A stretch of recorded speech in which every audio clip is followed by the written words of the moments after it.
The death of gangster rap. When did At that this come? stage, being a rapper Gangster rap? Is he talking about like 90s hip hop to like early 2000s? Or he's talking about like drill rap? Your internet died? What the hell's going on? um so okay, I'm trying to think. Yeah, so I'm thinking like 90s hip hop or early 2000s hip hop with gangster rap was popping, or drill music, which is around what, 2015, around there, 26, around there. is one of the most life-threatening professions in the world. Aside from the Have you seen Japan? No, I haven't. occupational hazards or temptations that come with fame and fortune, there's always the prospect that someone might try and stick an MC up for their jewelry, or even kill you over cash and clout. This scenario has already claimed the lives of countless rappers, including the likes of XXXTentacion and the late PNB Rock, both of whom were simply in the wrong place at the wrong time. We are learning more about the killing of rapper PNB Rock in a South LA restaurant just hours after a third suspect was arrested in Las Vegas. Freddie Lee Trone is awaiting extradition to LA. Trone and his 17-year-old son were charged today with murder, robbery, and conspiracy. The complaint says PNB Rock was wearing several $100,000 worth of jewelry when he was killed. But despite the fact that it's a dangerous enough pursuit as it is, there are still plenty of rappers who refuse to leave the gangster lifestyle behind. Where rappers from previous eras used to rhyme about their crimes in the past tense, there are many who will implicate themselves on wax today, mocking dead ops and dropping admissible details across their music and social media. While this was profitable in terms of currency and clout for a while, It's not worth a your series life, bro. of horrifying crimes and harrowing court cases have made it all too clear to some artists that this can't continue. And when you a rapper and you in the light, the individuals around you in the light too. Yeah. Okay, yeah, that's the rapper, but what does he do? In them investigations, say, bro, when the feds come, they already know everything about you. They got a 98% conviction rate, not because of they've been doing good police work, because tell. We do it to ourselves. It's your boy Louaista, and this is why gangsta rap is dying. Since the turn of the decade, hip-hop has been engulfed in a state of constant bloodshed and incarceration. Whether it's major stars like Pop Smoke, who never got the chance to fully live out his potential, or smaller artists like Lil Scoom 89, who were gunned down before they could blow up, there's war on the streets that is imprisoning and eradicating not only too many young men from the inner cities, but rappers as well. And recently, things feel like they've been coming to a head. From young Scooter dying while trying to flee from the police, to artists like Bloodhound Lil Jeff being killed in cold blood after terrorizing his foes, it's reached a point where rappers are somewhere between 5 to 32 times more likely to pass on than other performers. Plus, you don't need data to know that you see more stories of rappers getting locked up than musicians of any other genre. As where A$AP Rocky narrowly avoided a jail sentence recently, other stars such as NBA Youngboy, Bro, who got jammed lucky. up on gun You got charges, lucky, haven't dude. been so lucky. After already spending I'm gonna be honest. I don't really feel bad for a lot of these rappers because they put themselves in very dangerous situations, and you're making fun of, and you're also talking shit on your ops, so they're gonna retaliate. So it's like you're doing this to yourself. It's the same thing when I tell people that in the gangster life, cholo life, whatever you want to call it, you do it to yourself, dude. How can I feel bad? You're doing it to yourself. How can, like, I can't feel bad, you know?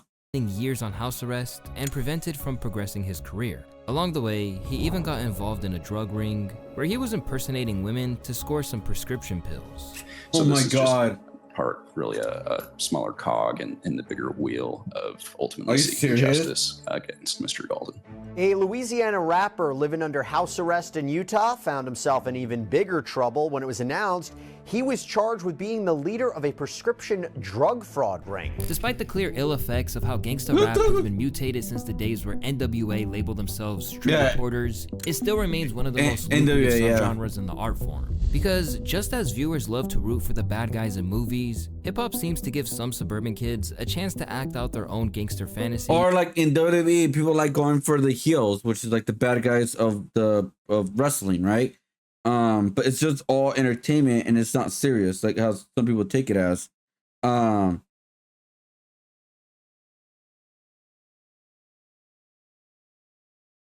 we go. Oh my God, people are arguing right now. Literally, people are arguing right now.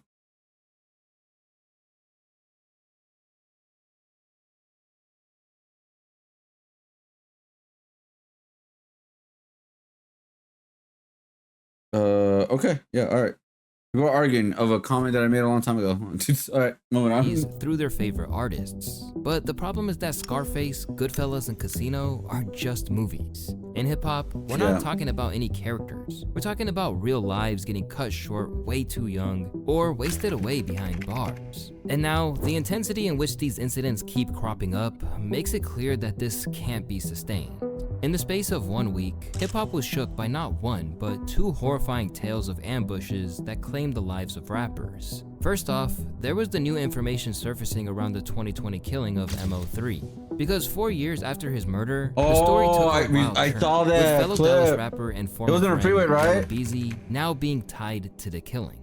In March 2025, a Dallas County grand jury indicted rapper Marquise Conway, aka Yella Beezy, on charges of capital murder for allegedly hiring a man by the name of Keywan Dontrell White to kill fellow rapper Melvin Noble, known as MO3, in November of 2020. Yeah, it was in Texas Yella too. Beezy's top single, it Put It On Me, it peaked at 56 on the Billboard Hot 100. Now, he's in the Dallas County Justice Complex behind me on a capital murder charge, accused of hiring a hitman to kill a fellow rapper.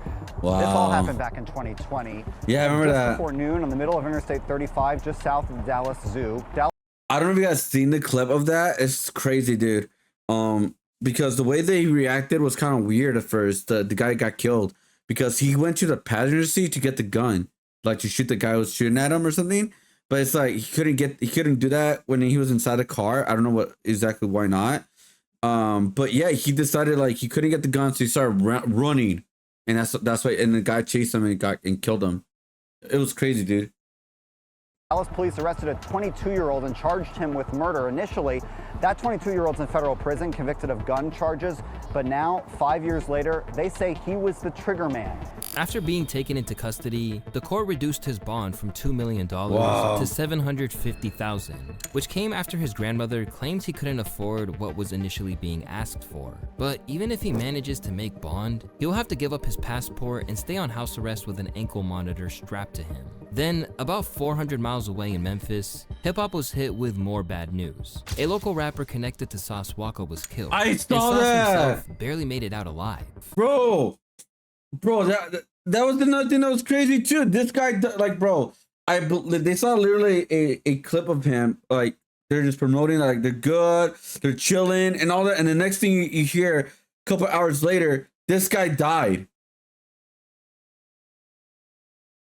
Boozy got shot at his what? Boozy got shot at his funeral. Wait, they shot a dead body? Or you mean like Boozy got shot at a funeral? And Sauce himself barely made it out alive. On March 22nd, Say-So P, lesser known as Latorian Hunt, was ambushed near the FedEx Forum in a murder that rocked the city.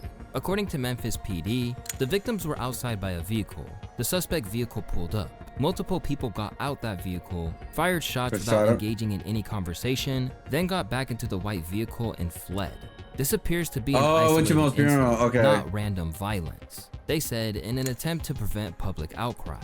Officers have identified the suspect vehicle and are actively working to make an arrest. Wow. In addition, video has shown that a mere 24 hours before the altercation went down, Say-So, Sauce Walka, and YTB Fat were not only partying in downtown Memphis, but they were also bragging about being in the city's most treacherous areas. So stupid. Even though Sauce Walka walked away with his life, he's now mourning a close friend, and for a lot of fans, this felt like the final wake-up call for a rapper who's been dancing with danger for years. Shot every year since 2021. Sauce Walka has made occasional appearances in the public eye. In the most notable appearance as of yet, he claimed that he wouldn't be seeking any get back over what happened to Say-So P. You understand the power that you hold, where you can have right now a lot of chaos. Break the cycle. But I like how you're turning into something else. Yeah, I can. If I wanted to, I could have motherfucking 400-500 different men, good men down here from different cities and states, including mine, around here ready to do whatever by snapping my finger in retaliation to what happened to me and my little brother. But as much as it hurt my soul and it really break me down, I'm damn near getting emotional right now thinking about the shit that I can't retaliate because that's not righteous. But just a few days later, one of the suspects was found dead in Sauce's hometown of Houston. leaving people questioning if things were really over and hoping Sauce wouldn't be the next rapper to end up behind bars. These days, the streets are more intertwined with hip-hop than ever, man. and obviously something dude. isn't working. Back in the 90s, only 9 notable rappers lost their lives to gun violence. And when someone like Mystical or C Murder got locked up, it sparked huge headlines and that's the first rapper I learned about an artist going to jail for murder. I believe he killed someone at a show, right? I forgot exactly what it was. Let me see, hold up. But that's one of the first ones I heard about, like the rappers that my brother was listening to. Let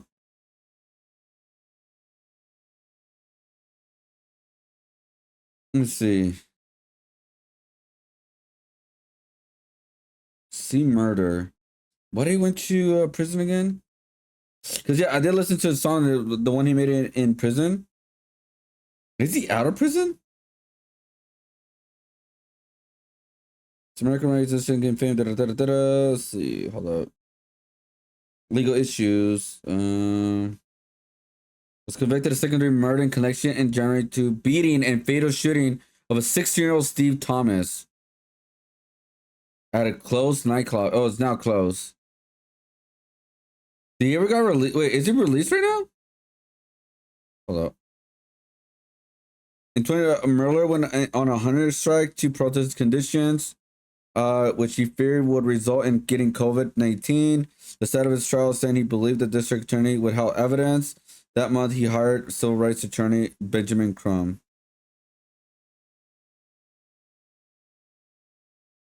So, oh no, he's still in jail. Yeah.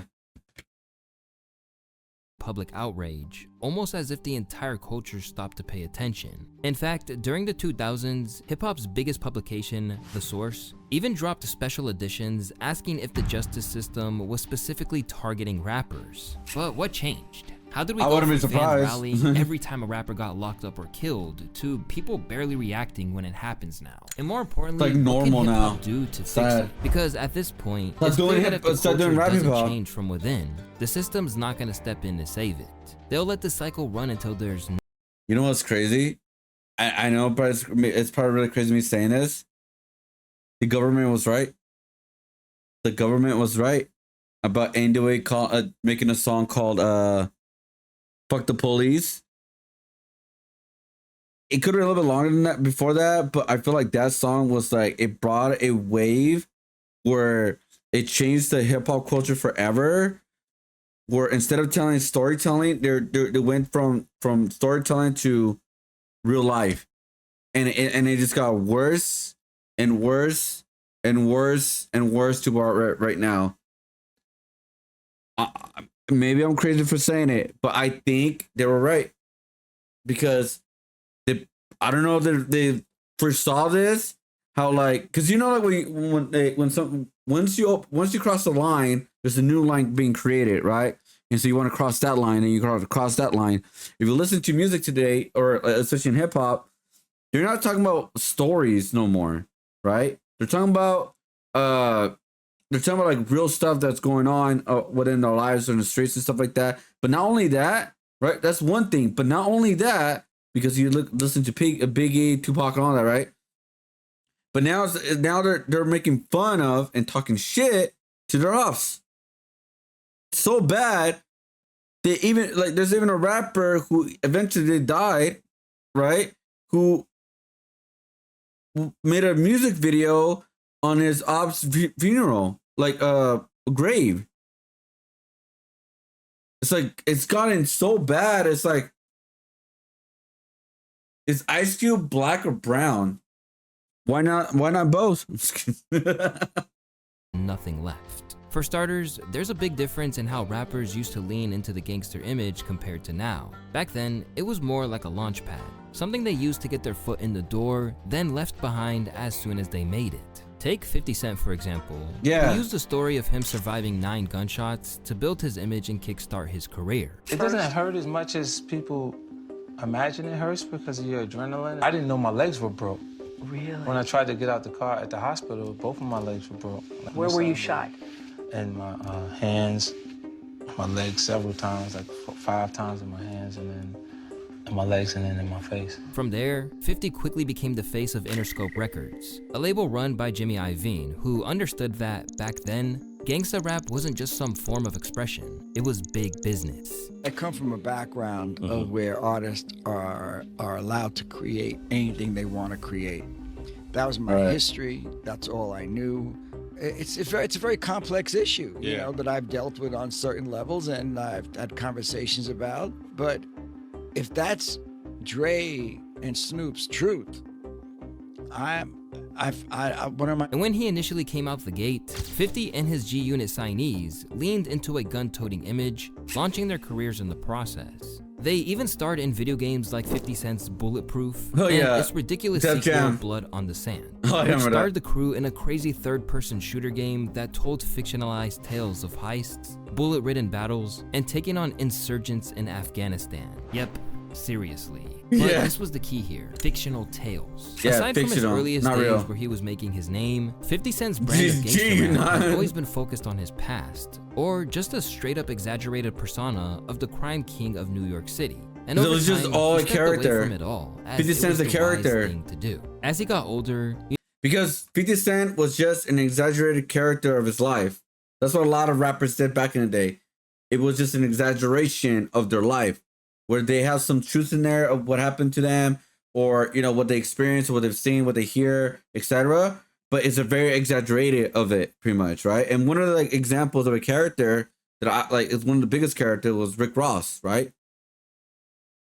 He was a character. He wasn't really who he said he was. You know what I mean? He's just a character. 50 Cent, a character. The game, you could argue that's really him.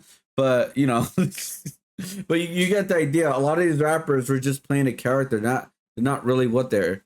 He was a prison cop, yeah. But like the way they started, yeah. So it's like he played a character and it worked for him, and now he believes he's that character nowadays because he's been playing that character for so long. But yeah, that's what a lot of these rappers were. You're just playing a character.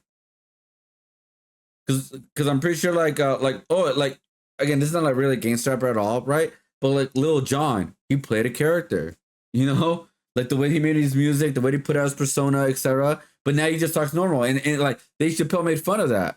He literally made fun of that, like, you know.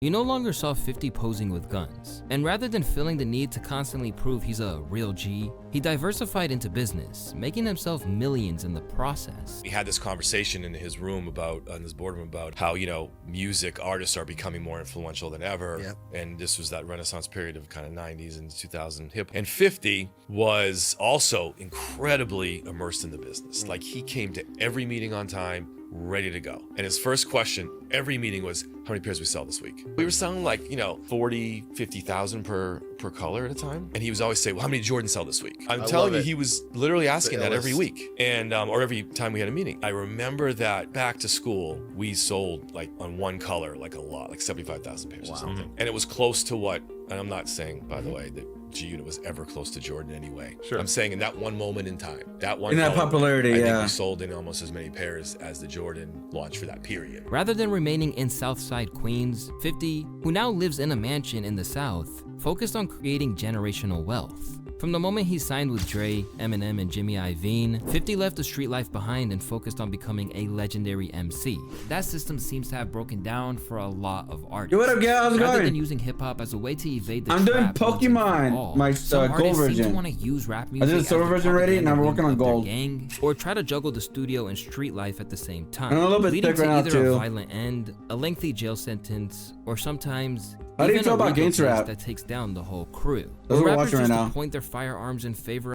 So how do you guys feel about gangster rap now? Do you guys still like listening to it? I actually stopped listening to it, or like fully listened to it, a long time ago. I want to say around 2015, when the whole like drill rap and the whole like mumble rap became like a bigger like kind of genre of hip hop. I stopped listening to hip hop for the most part. I was very selective who I listened to. But yeah, gangster rap was like always something that I was never really into to begin with for the most part. Like I like some songs, but I never was like really into it. Because it was just not my thing that I like listened to. But yeah, it's crazy how I started. I don't like the new style. Yeah, like, I don't like the new style either. Like I never was like really into it. But yeah, how you doing, Joe? Yeah. So we did a silver version of this, by the way. I'm still like not like it's not finalized yet. We're still gonna like figure out the colors. But here it is right here. Like here's the silver version. So these are gonna be art prints we're gonna sell. And yeah, so these are gonna be art prints we're gonna sell. We'll probably make it maybe into keychains. It's a possibility. Who knows? But overall, yeah, this will be the silver version. I don't go too much detail. Like I don't want to like I want to keep it retro. Like just like in video games, because it's gonna be like sort of like it was what the 10th anniversary of these two games. And I wanted to keep it retro. That's why I want to like not go too crazy with shading.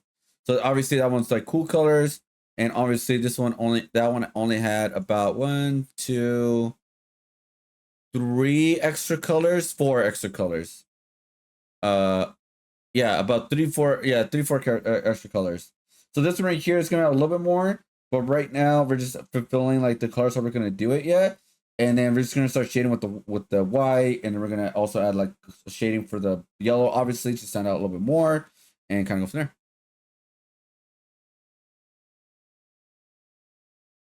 there. Of the pen, once they started. Where's Crystal version? I believe that it came out till way later. To get a little buzz in the game. I'll do new versions in the future. For themselves online are now intent on pushing it to the limit. And usually that kind of lifestyle comes with consequences. One example from 2024 was the death of YBC Duel, a rising rapper out of Philly who blurred the line between real street life and music. Oh no, he made a name you're for right. himself by constantly. It came out around the same time. You're right. I legit forgot about that.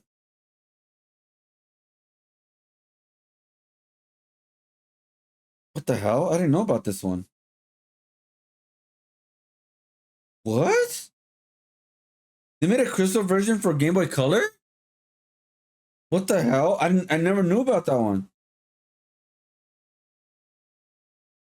Playable Girl, Animated Sprite, Enhanced Story, Battle Tower, more Pokemon available.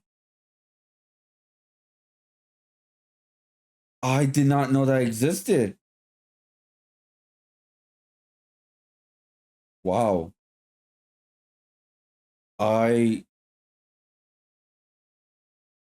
Bro, I did not know that existed. In my whole life, I did not know a crystal version existed. Because I started with playing Pokemon with my brother. He got the gold version, right? And we played that one a lot. And that's all I knew. I mean, I knew there was a gold and silver version, but I never knew there was a silver version. Because I guess that came out later. Wow.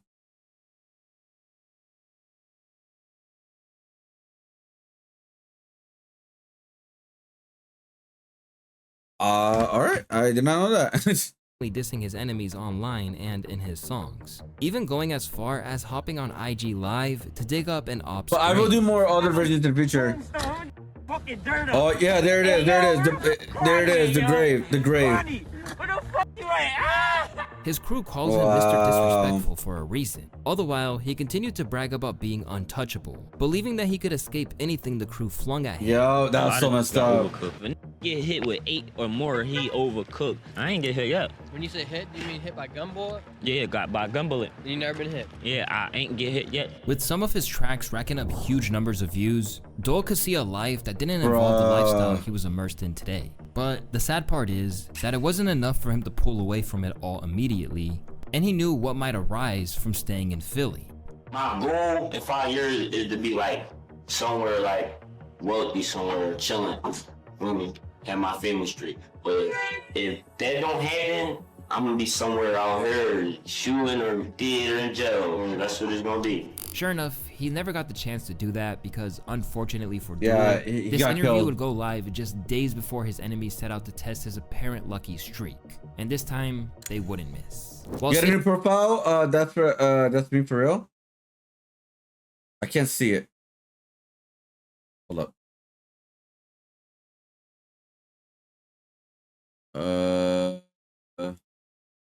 Are you wearing a cosplay? I see you wearing a cosplay. Sitting in a vehicle, Duel was ambushed, leaving the car riddled with bullets, and the infamous Mr. Disrespectful died from wounds to his hands and chest. And in the aftermath, his enemies who'd suffered at his honestly, I can't feel bad. He did it to himself. hands rushed to mock him. And so did countless users on social media. Told you. This was also the case with Fulio, a Very man hard. who prided himself on dissing his enemies, only to get killed on his own birthday. You got shot because you were dissing somebody that was dead, right? Yeah. Then after that, you started rapping about dead people. I was rapping about it before then, but it just, somebody actually died. Like, somebody died, so they was like, you know what I'm saying? Oh, really? So that was Okay. like the karma, the instant karma. Sure enough, he ended up just like the people he mocked in his music. And by the time the news broke, most fans and media Was that what panicked because its party got seeing it leaked? as the inevitable result of the life he chose. And for the OGs of the rap game, this is a difficult thing to bear, especially when they know what it took to get out the hood in the first place. Just look at Wallow, a man who spent some of what should have been the best years of his life in prison. Wallow knows the pain of a decades-long stretch, as well as the agony of losing someone close to you in the streets. Interestingly, Wallow had already warned two of the biggest names caught up in hip-hop's recent RICO cases. And his Really? message couldn't have been any more clear. During an interview with Young Thug, Wallow warned him just months before the Louaista RICO trial that his crew and continued connections to the streets could ruin everything he had built.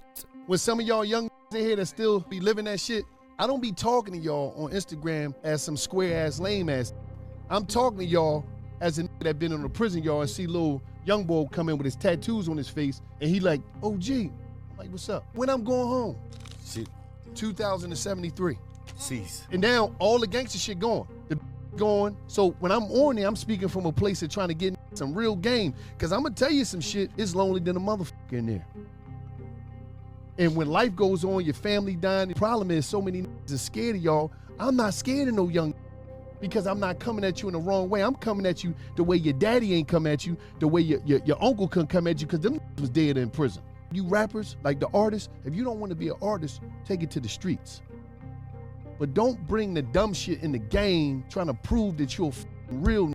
And while you proving that you're real, you gonna finesse yourself out of position and out of opportunity that can change your family and generations in your family life. And after spending several years behind bars awaiting trial, Thugger only narrowly avoided spending decades in prison. Yeah, he got out. Even now, He got he's under out. strict guidance on what he can and can't do, as he could still end up back in a cell in a moment's notice. After you serve your 15 years of probation, if you have been successful 15 on years. that probation, and I 15 sincerely years. hope that you are, then at the end of that 15 years, I will commute the entire rest of any service portion of your sentence. Imagine to being time served. 15 years in Then there's probation. Lil Durk, who's now behind bars. He awaits trial in the OTF RICO case. I forgot he's been in Prosecutors claim he prison. played a role in a murder-for-hire plot that left Quando Rondo's cousin, Lil Pob, dead. All because Durk allegedly felt pressured to get revenge for King Von. What makes it even harder to watch is that Durk seemed to know better. I don't want them to be in the same footsteps. Like, I changed from what my daddy was going through, so I'm gonna change for what they got to go through. I don't want them to see no street shit, no violence. Forgot Lil Durk is in prison, It's a whole dude. nother world. Say what you want, you know what I'm saying? That's being around a young crowd and by me being young too, so I was all hyped up too with the shit. I see a bigger picture. I'm trying to get Idiot, some money man. and Idiot. live good. Have all my niggas in condos, bad bitches, and going on tour. Y'all can have all that killing shit. My son and my daughter need they did. Like Thugger, his public downfall and capture by the cops came after a pep talk from Wallow, who let him know that there were other routes to take He's the than that feds. of continuing the cycle. Gotta be down the block, gotta be going through it with the ops. You see what I'm saying? That shit save the block. And I'm gonna say this to all you while I'm in here. I understand where you at and I understand the ground game. But the name of the game is to put an exit plan together somewhere down there. Right. Because at the end of the day, I'm gonna just be real with you. You can't teach what you don't know. You can't lead where you ain't go. As Wallow got emotional, he talked about the power of restraint. Even when your mind is clouded by revenge and everything around you is pushing you to throw it all away. Not what the f you going through. So just hold on and keep going. Cause I'm telling you, man, I can name 20, 30 niggas of my homies is dead. I'm here though. And I'm gonna say some shit that, like, this is documented. You know, I got a TED talk. I forgave my brother's killer. And I'm saying it to say this. They killed my brother. My brother died in my grandma's arms. In that fucking house that we grew up in. They shot my brother. He ran to the house. He died in Nanny Holmes when she opened the door. So I'm telling you, there's some real shit, man. If I ain't let that shit go, I won't be right here today. I won't be here for my niece and my nephews. Me and Gil won't be doing this. Y'all won't know me. I won't be able to get y'all this game.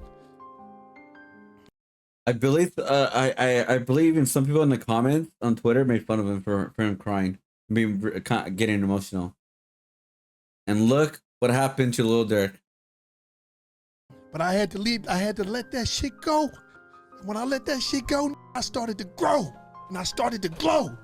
And now I'm here today. In the same vein as his guidance to Young Thug, there are lessons that today's gangster rappers could and should learn from what he had to say. But for some, even taking these lessons came a little too late for them to outrun what's been set in motion. And unfortunately for Lil Baby, this is exactly what he's learning firsthand, as the same net that captured his brothers Thugger and Durk is beginning to close around him. In recent years, Lil Baby, who only began rapping in the first place after Thugger paid him to stay out of the streets and go into the studio, has been trying to change his image. Now hanging out with billionaires like Michael Rubin and getting endorsement deals with companies like Axe, Lil Baby became one of the few modern rappers who seem to have been following the 50 Cent blueprint. Or at least, that's the image he put out to the public. After seeing what happened to Thug and Durk, he made moves to distance himself from his gang ties, even rebranding his label 4PF to Glass Window in an attempt to clean up his image. And of course, 4 Pockets 4 had to come to an end, you know what I'm saying? When you say of course, I mean, when you say of course? Because all the shit that be going on and shit. And I had to start learning that, like, other people's actions I could be held accountable for. Right. I ain't know all that at first, you know what I'm saying? I never would have went that route, but I ain't know. Now that I know, I'd be a fool to just keep the same thing going. You know what I'm saying? They trying to make something out of something that it ain't. Right. Like, if I got any kind of control of, hey, we're gonna switch that whole thing up. Clearly, Lil Baby was concerned by what happened to his friends and collaborators, particularly because he narrowly avoided being indicted in Thug's case. It was a joyous day, like, when people don't know and I don't even tell people, like, I could have been with him. Yeah. You know, I was at his house the same day. Thank God I just happened Same to day, leave 2 hours early. That's crazy. That don't fuck your head up more than anything. Like, damn, I gotta see bro go through it. Like, damn, that shit really could have been me. Now, at just 30 years of age and only 4 solo albums into his career, Lil Baby is already considering the exit from hip-hop. And you're a lot more comfortable and life is safer than that life and exactly all of these. So and I'm 30 years old too. Right, but that's young, so that's not old at all. But it ain't 21, it's all in 22, 23. Right. You know no, that's all in that life. Grew 7 years a whole different way. Like the last 7 years has been, whether I knew it or not, every day I've been changing and changing and changing. Right. To get to this point. So let me ask you, how long do you want to do rap for? Do you know? Have you thought about it? Is that? Yeah, I always think about it. I don't want to be a certain age jumping on stage. I don't want to be, and this the main thing with me. How long I'm gonna rap? It depends on how much of the business I own. At the time when he made those comments at the beginning of the year, it made sense. He watched how the game had dragged down people like Thug and Durk and knew it could threaten his own future in business. But that shift might have came a bit too late, as now he's at the center of a major investigation. Is it really? Could lead to RICO charges. Wait, it all what? traces back to an alleged beef between 4PF and a rival crew known as the Goodfellas or OMF. Things reportedly kicked off in May 2024 when Lil Baby shot a music video in their territory. That same day, 3 men were shot, and according to police, the violence didn't stop there. Authorities claim that incident directly sparked the July 2nd, 2024 shooting that killed 2 13-year-old boys, Lamont Freeman and Jacody Davis, who were at a birthday party. A third boy, Dontavius Davis, was also injured. At the time, police blamed the murders on an unnamed rapper, but now it's pretty clear who they got in their sights. Cowardly acts of an Atlanta-based rapper that decided to go over into a rival gang stronghold and shoot a music video in a place that he knew he should not have been. And in the subsequent days, we saw homicides and shootings, and ultimately the deaths of 2 children as a result of his cowardly actions, and you know who you are. And I tell you that this team will work relentlessly to hold you and the persons that you are affiliated with responsible for those actions. We got out too detective who asked late. us not to show her face because she's involved in undercover investigations took the stand for more than 2 hours. She testified that investigators used social media posts and wiretaps to determine that the 7 defendants are members or associates of the Goodfellas criminal street gang. Police say the shooting stemmed from a gang war sparked by rapper Lil Baby, who they claim is affiliated with the rival criminal street gang 4PF. Last May, police say the hip-hop superstar filmed a music video in their territory and multiple people were shot, which investigators say sparked a gang war. The attorney for Lil Baby called those claims complete and total nonsense and added that his client had absolutely nothing to do with those shootings.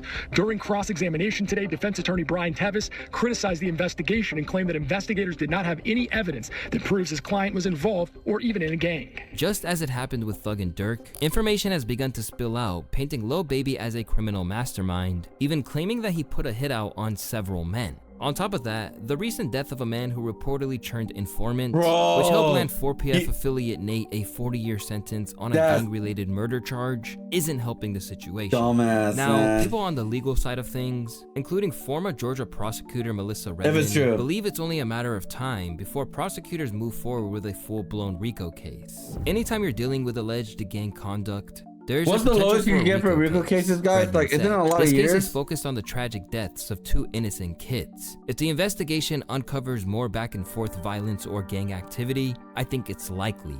Meanwhile, Sean Hoover, from the Georgia Public Defender's Council, claims he's already preparing for charges to drop in the next 90 days. As another one of hip-hop's most prominent artists is now looking at the possibility of a lengthy trial, fans are beginning to notice just how much everything has spiraled out of control. And now they want something done about it. The crash out era is at an all-time high. Is this the new trend? We need to get this dumb culture out of here. Let's go back to our roots. Now no longer a surprise, incidents like this are so common that they are inherently sad to see. Because where hip-hop made countless millionaires in the 90s and 2000s who've gone on to become legends, that number is being dwindled down for the modern era by those who either lose their life or lose everything else because they couldn't step away from the streets. This is real unfortunate, and these are some of the same details that came up in the YSL case. And these are some of the, listen, the RICO lady down there said, yo, we coming with RICOs now. Like, if that didn't send a memo to people, hey, we are aggressively targeting y'all entertainers and rappers that are blurring the lines with your companies and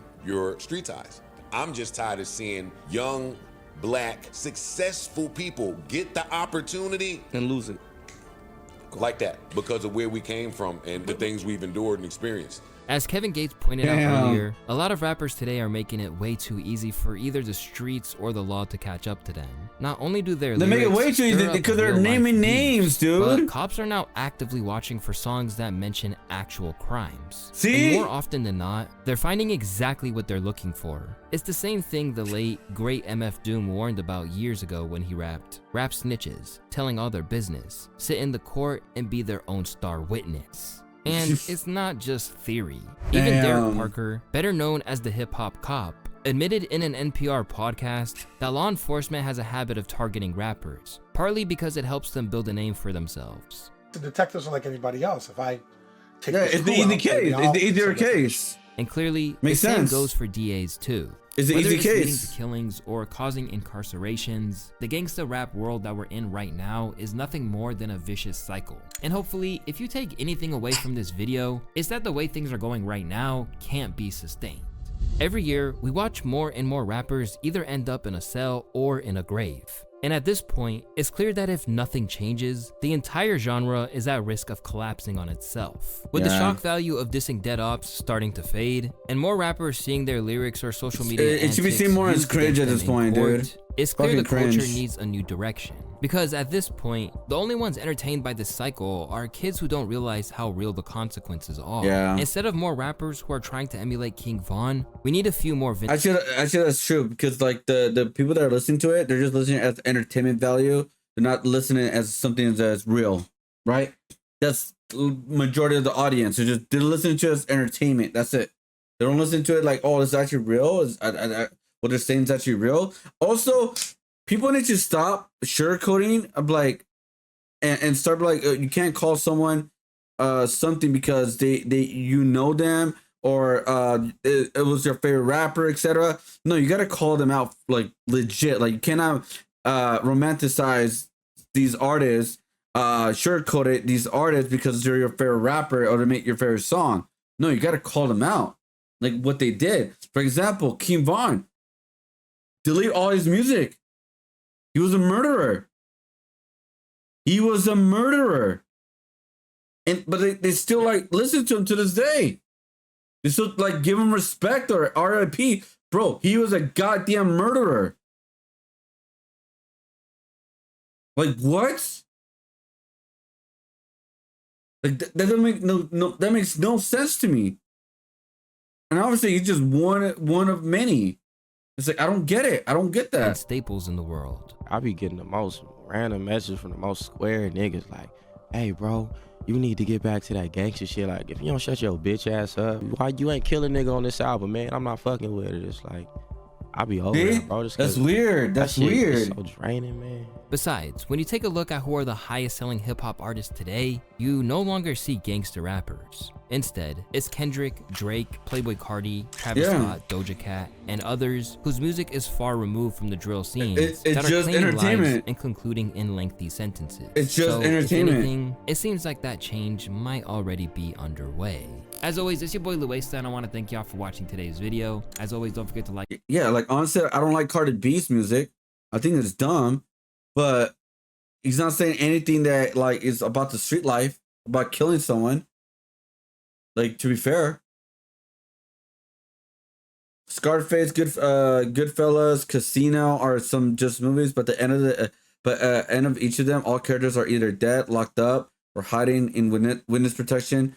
People who idolize gangsters in these movies might have different takeaway for them if they actually watch them and all the way through, actually finish the story instead of just like seeing the beginning when they're like, or rising up, okay, the middle, and not seeing the end when a lot of them end up dying.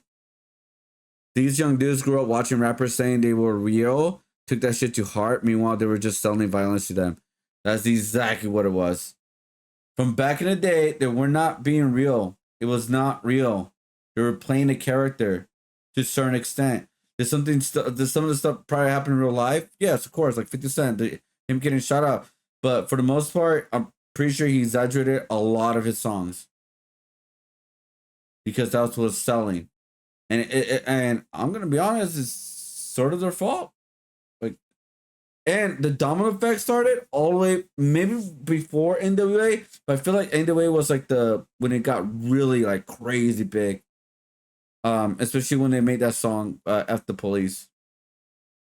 Which in hindsight it wasn't like I was like, okay, there's rebellious song, they're saying this and this and that. But it's like I feel like that opened the floodgate where it thinks like, okay, you're talking shit, all right, to like making up stories, etc., exaggerating stuff to real life and naming real life people, right? And actually like showcasing, like telling people your actual crimes. It's crazy.